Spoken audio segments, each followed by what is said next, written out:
The Border Princes, a realm shrouded in mystery and contradiction. To the sophisticated denizens of Estalia or the Empire, these lands are dismissed as barren of civilization, ruled by mere brigands masquerading as princes.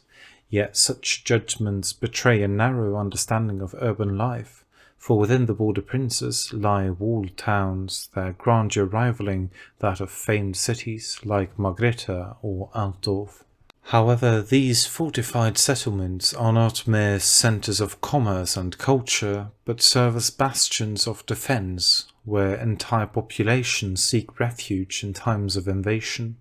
Each town boasts its own sovereign ruler and a miniature empire, sustained by the toil of countless farmers.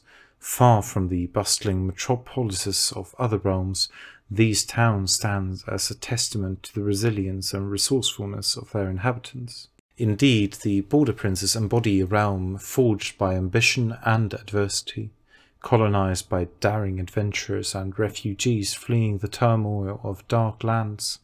This wilderness teems with a motley assortment of outlaws and renegades, from bandits to mercenaries, from cutthroats to pirates. Lawless reigns supreme in these untamed lands.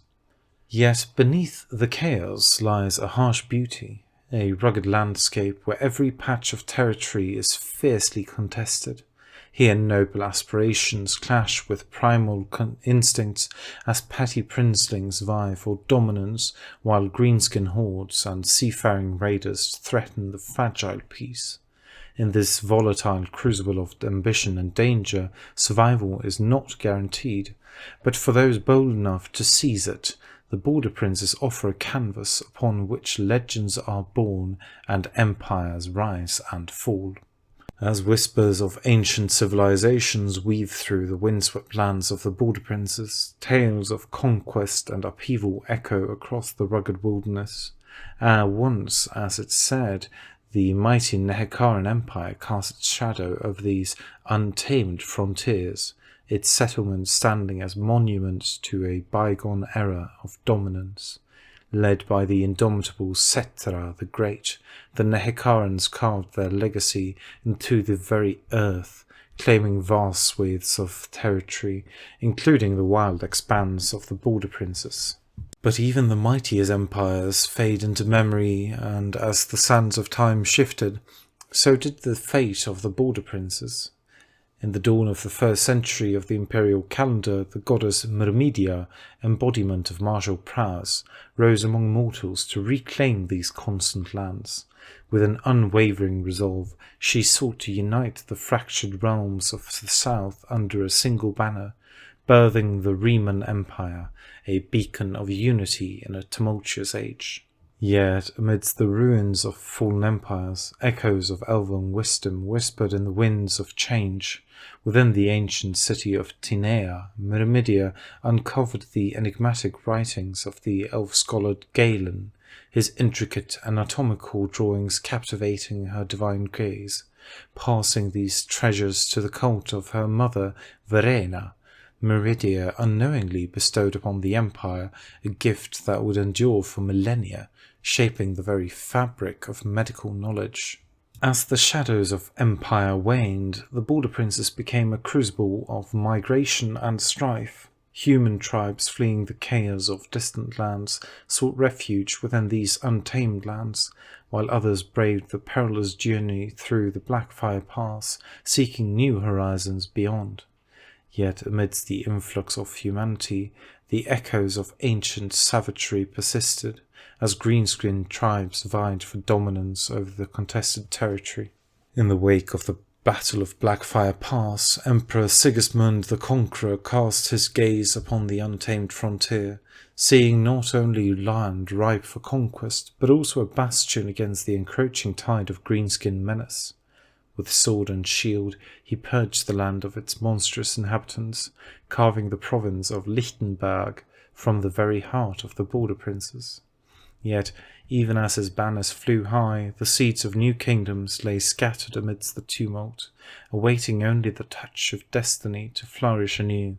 As the tides of war surged against Araby, Britannia stirred with the fervour of crusade, rallying knights to the cause of King Louis the Righteous. Yet as the call to arms resounded, the path to distant lands proved fraught with peril and uncertainty. With the seas choked by the sails of previous crusaders and the mountain passes infested with Skaven, the Bretonnian hosts faced a conundrum. To sail from Estalia risked tarnishing their honour, while the overland route promised a journey fraught with danger. It fell to Baron Thibault de Bois de Balzac to chart a bold course through the labyrinthine challenges that lay ahead. Undeterred by the daunting obstacles, Thibault envisioned a grand convergence of forces, where knights from Bretonnia, the Empire, and Telea would unite under a common banner. Their rendezvous awaited at the sturdy dwarf port of Barakvar, where sturdy ships or the punishing Badlands awaited their choice. Thus the second crusading host, brimming with ambition and zeal, marched eastward, their passage marked by skirmishes against orcs and goblin hordes. Through trials and tribulations, they pressed on until news of victory reached their ears, signaling an end to their victory before it truly began. Yet Baron Thibault, ever the visionary, saw opportunity amidst the disappointment. With the taste of conquest lingering upon their lips, the knights turned their gaze to the untamed wilderness of the border princes. There, amidst the chaos of greenskin hordes, they saw canvas upon which to etch their legacy. With righteous fury, they drove out the greenskins before them, carving out domains and erecting bastions of strength against future incursions. Thus, from the crucible of war and ambition, the border princes emerged, a realm shaped by the indomitable spirit of those who dared to venture where others faltered, and among them the descendant of those valiant knights who followed Baron Thibault stand as rulers, guardians of a land forged in the fires of conquest and determination. Amidst the tumultuous upheaval of the age of three emperors, the border princes stood as a crucible for opportunity for exiled nobles and mercenaries alike. As the fires of civil war raged within the Empire of Man, these frontier lands became a haven for those seeking fortune and retribution. Among those exiled nobles who found refuge within the border princes were illustrious figures such as Karl Rachwald, the enigmatic Hermit Prince, and Lord Gunther Dunkelmund, known as the Broken King, hailing from Reichland and Midland, respectively. With coffers filled by recruiting veteran soldiers from the region, they lent their blades to imperial patrons, carving out their own fortunes amidst the chaos. Not limited to the empire alone, the border princes became a melting pot of intrigue and ambition for exiles from across the Old World. Bretonnian knights such as Sir Cecil Gaston, the infamous Black Knight, and Adelaine Montour, the fabled Curse Maid of Mousillon, found solace and purpose amidst the shifting sands of the south. Even Sir Julien Pontaine, known as the Craven, sought redemption in these frontier lands. Yet not all who sought refuge within the border princes were noble in purpose. Mercenaries like Telean Prince Fredo Tordono, the notorious Bastard Prince, and Carolina Aquilena, dubbed the Slayer of Queens, plied their trade with ruthless efficiency.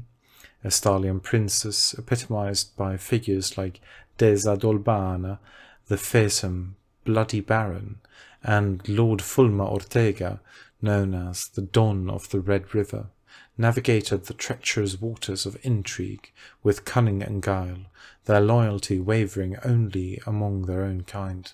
Amidst this tapestry of ambition and betrayal, outsiders like the Kislevite boyar of Valdos Ovetovsk, branded the Oathbreaker, and the Norscan Jarl Skalagrison, known as the Thane of Crows, lurked in the shadows, their reputation steeped in dark deeds and whispered rumours. In the crucible of conflict and opportunity that was the border princes, alliances shifted like sand, and fortunes rose and fell with each passing day. Yet amidst the chaos, one truth remained constant. In the border princes, ambition was the currency of survival, and those who dared to seize it would etch their names into the annals of history, be it in glory or infamy. In the blistering heat of 2276 IC, the noble Baron Syricus Carard of Quesnel, spurred by the warnings of a cryptic courtier, marshalled a grand army of valiant knights to embark on a perilous crusade beyond the Badlands and into the heart of the land of the dead itself.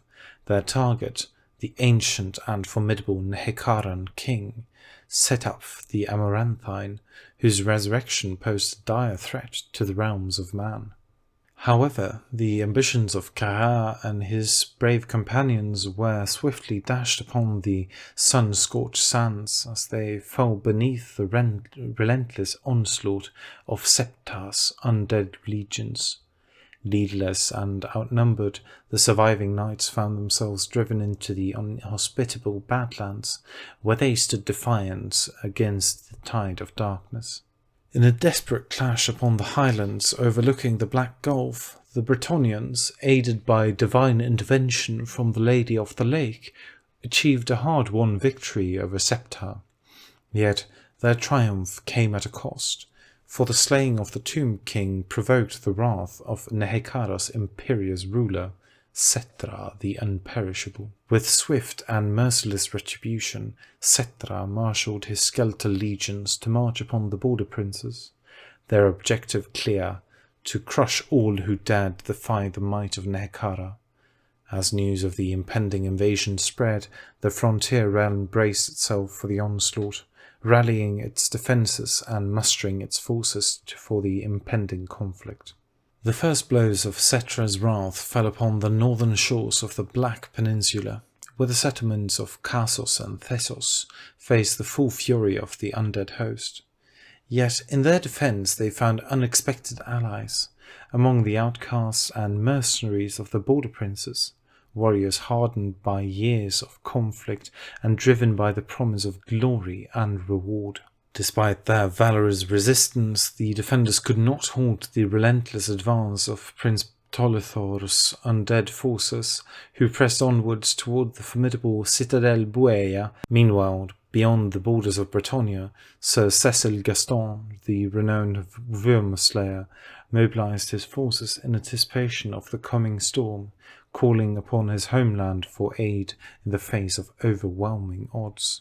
As Duke Gaston of Brion and his valiant knights rode to join the fray, they found themselves confronted by a grim tableau of war and despair.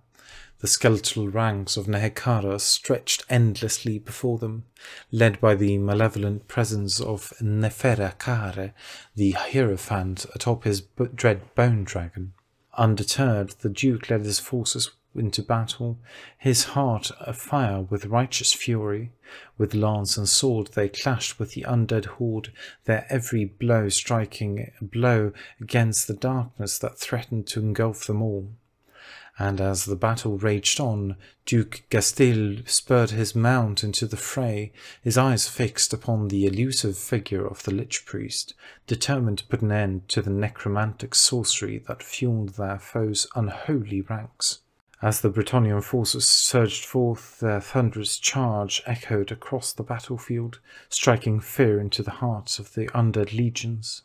Led by the indomitable Lady Elise Ducard and the valiant knights of Brion, they descended upon the ranks of skeletal warriors with righteous fury. As flaming arrows rained down upon the skeletal ranks, the Bretonnian peasantry unleashed a relentless barrage, thinning the enemy's numbers before they could fully react to the assault. Meanwhile, Lady Elise, mounted upon her noble unicorn, wielded her arcane powers with precision, unravelling the necromantic sorcery that bound the undead forces together. As the Lich Priest Neferkare struggled to maintain control, he turned his attention towards the formidable prophetess of the Lady, intent of snuffing out her mystical influence. But before the undead behemoth could reach its intended target, the red hand of Brion descended from the heavens with its lance poised for battle. Despite the necrolith's bone dragon's vile breath which threatened to desiccate both man and mount, The Duke's charge remained unyielding. With a mighty blow he struck down the Leech Priest, shattering the dark magic that fueled the undead army. Yet, even as victory seemed within their grasp, the Tomb Prince Tolithor rose to challenge the wounded Duke. In a fierce duel that seemed to stretch into eternity, the two generals clashed, their blades ringing out amidst the chaos of battle. Though the prince's undead resilience allowed him to endure, the Red Hand's unwavering resolve and the blessing of the Lady of the Lake ultimately proved decisive. With a final strike, Duke Gastil felled his undead foe, bringing an end to the grueling battle. Yet, even as the echoes of combat faded, there was little time for rest, as Matorea lay besieged by Settra's forces, and the defenders awaited the aid of the gallant knight of Brionne. Thus, with weary hearts and unbowed spirit, they marched onwards, their resolve unwavering in the face of adversity. As the undead legions of lost Nehekara closed in on Matorea, Sir Cecil Gaston, the Wormslayer, stood resolute at the forefront of his assembled forces, with a host comprising fierce knights, seasoned veterans, and loyal peasant soldiers, bolstered by mercenaries and outcast wizards. Cecil prepared to defend Britannia's southeastern borders against the encroaching darkness. With his army assembled, Cecil set out for Matorea, determined to protect the town from the looming threat. Upon arrival he found the populace gripped by fear, their nerves frayed with the spectre of impending doom. Yet, with characteristic resolve, the Wormslayer took command, rallying the town's defenders and restoring order amidst the chaos of panic. Dividing his forces to bolster the town's defences, Cecil instilled newfound courage in the hearts of the people, transforming Matorea into a bastion of defiance against the undead onslaught. As the dark sails of Settra's fleet appeared on the horizon, the Wormslayer braced for the coming storm, knowing that the fate of Britannia hung in the balance. With the battle lines drawn and the clash of steel imminent, the arrival of an outrider bearing news of Duke Gastil's victory at the Citadel Buea brought a glimmer of hope to Cecil's beleaguered forces. Yet whether victory or defeat ultimately befell the brave defenders of Matorea remains shrouded in mystery, destined to be whispered in the annals of legend and song for generations to come. In the tumultuous realm of the Border Princes, power is a fleeting and often treacherous pursuit. Here the land is dotted with the domains of petty rulers, each bearing the grandiose title of prince, but reigning over realms scarcely more than a knight's fief in more civilized lands. These border princes, as they are known, govern their domains with varying degrees of authority and ruthlessness. Some wield power with an iron fist, ruling through fear and intimidation, while others rely on cunning diplomacy and alliances of convenience to maintain their grip on power. Yet regardless of their methods, one thing remains constant: the ever-present spectre of betrayal and intrigue. At the heart of each princely court lies a web of intrigue, populated by sycophants and opportunists, eager to curry favour with their liege in exchange for wealth and influence. These courtiers tread a fine line between loyalty and treachery, ever mindful of the shifting winds of power that can elevate them to greatness or cast them into obscurity with a single stroke. The size of a prince's court often reflects his perceived strength or weakness. A large court may signify a ruler who seeks to surround himself with loyal supporters, while a smaller court may indicate a more cautious ruler who trusts few and relies on his own cunning to maintain control. In the tumultuous landscape of the Border Princes, politics is a game played with deadly stakes and ever-shifting alliances.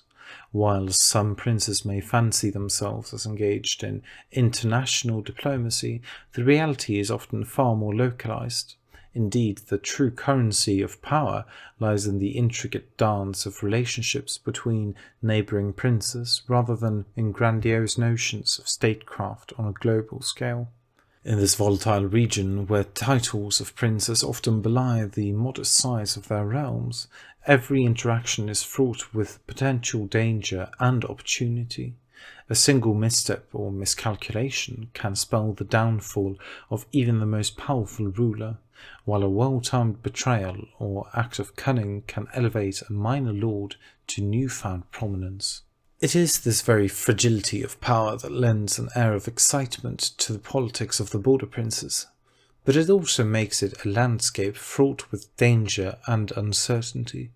Unlike the more stable realms of Empire or Britannia, where cautious stalemates and diplomatic manoeuvring are the norm, the border princes are characterized by a relentless pursuit of power and security, often at any cost. In such an environment, alliances are fleeting and loyalty is a rare commodity. Princes are constantly on guard against betrayal from their own ranks, while also seeking to exploit the weaknesses of their rivals. It is a world where trust is in short supply and where survival often depends on one's ability to outmaneuver and outwit their adversaries. Yet for all its instability and chaos, the border princes also offer boundless opportunities for those bold enough to seize them. With the right combination of cunning, ambition, and ruthlessness, a prince can rise from obscurity to become a dominant force in the region virtually overnight. It is a place where fortunes can be made and lost in the blink of an eye, and where the line between victory and defeat is often razor thin. In the rugged and unforgiving landscape of the border princes, settlements are modest by the standards of the old world. Hamlets, considered large within the regions, are typically walled and fortified, offering a semblance of security to their inhabitants. While these communities may lack the comfort and amenities found in the more civilized lands, they are nonetheless a refuge from the lawlessness that pervades the borderlands. Most settlements within the principalities are comprised of villages, each with their own distinct character and each features. While homes vary in quality from simple cottages to sturdier structures, all are built with defence in mind. Earth and wood ramparts encircle these villages, with guarded gates ensuring the safety of those within. Homes are often constructed to be defensible, with solid stone walls or thick earth ramparts on the ground floor and entrances positioned on higher levels. Despite their modest size, communities in the border princes possess the essential features common to settlements elsewhere in the old world. Marketplaces bustle with activity, temples or shrines pay homage to local deities, and mills provide essential services to the populace. However, the level of fortification sets these settlements apart, reflecting the constant threat of violence and unrest that looms over the regions. Homesteads scattered throughout the border princes are often inhabited by a single family of farmers. These isolated dwellings dot the landscape, offering a glimpse into the harsh and solitary existence of those who call the borderlands home. In such a perilous environment, fortification is a necessity, and even the smallest homestead may be surrounded by rudimentary defences. Yet amidst the harshness and danger of the border princes, there are moments of colour and distinction. Unique features distinguish one settlement from another, may it be by a stout blacksmith or the devout worshippers of Sigmar. In a land where survival is daily struggle, such distinctions serve as reminders of the resilience and diversity of its inhabitants. Despite the scarcity of resources, communities in the border princes persevere, their inhabitants eking out a living amidst the chaos and uncertainty that defines their life. And while paper might be a rare commodity, its absence is but a small inconvenience compared to the challenges faced by those who dwell in this lawless and untamed land. In the treacherous and lawless expanse of the border princes, dangers lurk at every turn. War, plague, and famine are constant threats, but it is the presence of monsters that truly haunts the inhabitants of the region. Scholars debate the true extent of the monster population, with some suggesting that the absence of centralized authority emboldens these creatures, making them appear more numerous. However, those who have witnessed the reality of the Border Princes know better. Without organized efforts to combat them, monsters thrive in the lawless wilderness. Among the myriad of monsters that roam the borderlands, greenskins are by far the most prevalent. Orcs, in particular, dominate the landscape, though they are joined by various other greenskin races, such as goblins and hobgoblins. Their lairs, sprawling and formidable, rival the size of human towns, posing a significant threat to nearby settlements. The constant presence of greenskins serves as a reminder of the ongoing struggle to maintain control of the region. Beastmen, the twisted offspring of chaos, are another common menace in the Border Princes. These savage creatures, driven by primal instincts, roam the wilds in large bands, often led by their own kind. And while some may serve other dark masters, most beastmen prioritize raiding and pillaging the surrounding countryside, showing no interest in settled rulership. Despite their ferocity, they maintain a hierarchical society, with mutants occupying a subordinate position, but granted a measure of survival based on their usefulness. Undead also haunt the borders of civilization in the Border Princes. Though they are not as widespread as in regions like Sylvania, some are bound to ancient ruins, while others roam independently, having broken free from their tombs or crypts. Though less numerous than greenskin or beastmen, the undead pose a chilling threat to those who dare venture into the forgotten corners of the borderlands. In this harsh and unforgiving land, the struggle for survival extends beyond mere mortals. Against the backdrop of war and chaos, the monsters of the Border Princes prowl, their presence a constant reminder of the tenuous balance between civilization and the wild. In the diverse and polyglot lands of the Border Princes, communication can be both a challenge and an opportunity. While there is no single common language that unites the entire region, the close linguistic ties among the various human languages of the Old World ensure that most people can at least make themselves understood. Bretonnian, or Reichsspiel, which is the language of the Empire, and Telean are among the most commonly spoken tongues, reflecting the diverse origins of the region's inhabitants. However, the linguistic landscape of the Border Princes is far more nuanced than just these major languages. Arabian, Cathayan, and even the languages of elves or dwarfs find their place in this melting pot of cultures. As a result, individuals from all corners of the Old World and beyond can be found conversing in their native tongues, adding to the rich tapestry of languages that permeates the region. Yet this linguistic diversity also presents challenges. While many may have a grasp of Reichsspiel, the lingua franca of the region, understanding the myriad of other languages spoken in the Border Princes can be a daunting prospect. As a result, translators and interpreters, or linguists as they are known, find ample opportunity to ply their trade in this cosmopolitan landscape. Merchants, diplomats, and statesmen often rely on the services of these skilled individuals to navigate the intricate web of languages that define life in the Border Princes. Thus, while language may serve as a barrier at times, it also serves as a bridge, connecting the diverse peoples who call the Border Princes home and facilitating the exchange of ideas, goods, and culture in this vibrant and eclectic region. In the lawless and decentralized lands of the Border Princes, magical practices take on a diverse and often perilous character. Without the centralized oversight provided by institutions like the colleges of magic in the Empire, spellcasters in these regions operate in a realm of relative freedom and danger.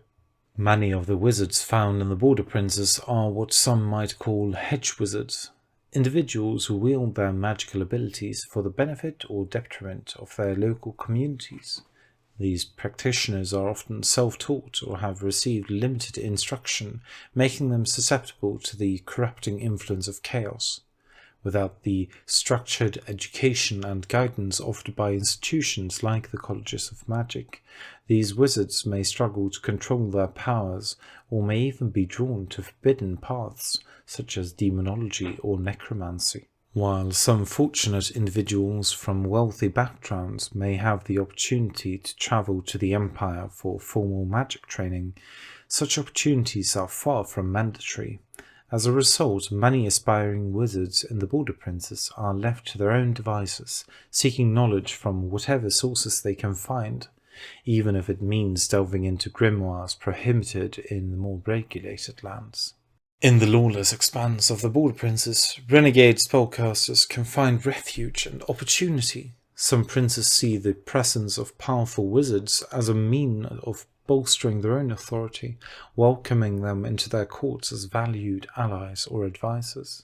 Indeed, in certain territories, warlocks might even rise to rulership, using their formidable magical ability to maintain control of their domains. However, not all rulers in the Border Princes are welcoming of spellcasters within their own borders. Some view magic users with suspicion and fear, seeing their unpredictable powers as a threat to stability and order.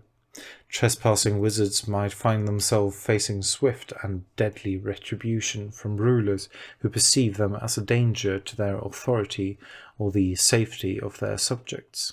Legend has it that centuries ago the Bretonnian monarch known as the Sun King exiled numerous necromancers into the borderlands, adding to the region's reputation as a haven, or perhaps graveyard, for those who wield the darkest arts of magic. In the Border Princes, priests wield significant influence and power, often leveraging divine backing, fanatical followers, and institutional support from their faiths to carve out their own domains or spread their cults. Despite these advantages, however, only a few priests choose to establish principalities in this lawless and perilous region. One reason for the scarcity of priestly rulers is that many priests have more pressing concerns than ruling over petty realms in the borderlands. Martial priests may prefer to engage in wars of greater significance, while scholarly ones seek the comforts of libraries and academic pursuits. Ambitious priests often aim for positions of real power within established nations, rather than risk their lives and talents in the chaotic Border Princes. However, there are exceptions to this trend. Competent priests who feel a special calling from their gods may find success in the borderlands. These individuals often organize their dominions along the lines of temples or military orders dedicated to their faiths, drawing upon the hierarchy and resources of their religious institutions for support. While some may claim divine status or rulership, most maintain humility and acknowledge their title granted by their cult hierarchies. Among the deities worshipped in the Border Princes, Myrmidia is particularly prevalent, attracting followers who seek to establish bulwarks against the greenskins. Sigmarites are also common, driven by a desire to confront the ancient enemies of their god. Albricians, while present, typically eschew rulership in favour of wandering and battling wherever their deity will take them. The less martial deities such as Tal, Rhea and Manan also have followers in the region, albeit in smaller numbers. Priests of Tal and Rhea often work to preserve wilderness areas in the borderlands, while followers of Manan may establish coastal settlements, albeit with small land-based domains. Theocracies dedicated to individual gods are rare, with only one such entity existing across the entire region. Interestingly, priestesses of Shalya are notably absent from the rank of princely rulers in the Border Princes, perhaps due to their emphasis on healing and mercy rather than violence or conquest. Relations between the Border Princes and the neighbouring realms, such as Bretonnia and the Empire, are complex and fraught with tension. Bretonnia maintains historical ties with many of the Border Princes, as numerous knights from Bretonnia fought alongside the locals in King Charlen's errantry war against the Greenskins. While these knights did not depart in disgrace, some still hold symbolic fealty to Bretonnian nobles, although the practical significance of this allegiance is minimal due to the geographical barrier presented by the vaults. Nevertheless, these Bretonnian-descended border princes often perceive themselves as upholding the ideals of Bretonnian chivalry and honour, which sets them apart from their opportunistic neighbours. This self-perception leads to friction with other inhabitants of the region who view them unfavourably. On the other hand, the Empire sees the lands of the border princes as both a nuisance and a buffer against potential threats. Situated to the south and southwest of the Empire, the border princes frequently face raids by orcs and goblins, some of whom aim to infiltrate the Empire itself. Local rulers fear that if these greenskin incursions escalate and cause significant trouble within the Empire, the southern elector counts may seek to re-annex the border princes as a solution to the ongoing threat. This persistent threat of re-annexation adds to the instability and uncertainty of the region's political landscape. Overall, the border princes must navigate complex diplomatic relationships with the neighbouring realms while contending with internal strife, external threats, and the ever-present spectre of conflict. The geography of the border princes shapes its identity and influences the dynamics of the region in various ways. Rugged terrain, natural barriers, and a lack of fertile land contribute to the region's isolation and wilderness character. The Appuccini Mountains divide South Tilea from the borderlands, while the Black Mountains separate the Empire from the borderlands. The World's Edge Mountains lie to the east, further emphasizing the region's isolation. Dense forests such as the Forest of Gloom and the Karnos Forest cover most of the landscape, providing habitats for outlaws and brigands.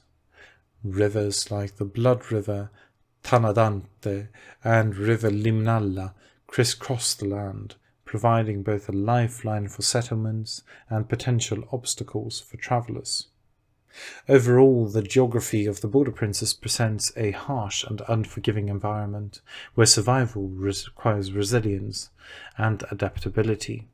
The region's isolation, natural barriers, and hazardous terrain shape its identity as a wild and untamed frontier, where order is tenuous and conflict is a constant threat. Thank you so much for watching all the way to the end. Do please leave a like and subscribe if you like the video, and let me know what you'd like to hear more about.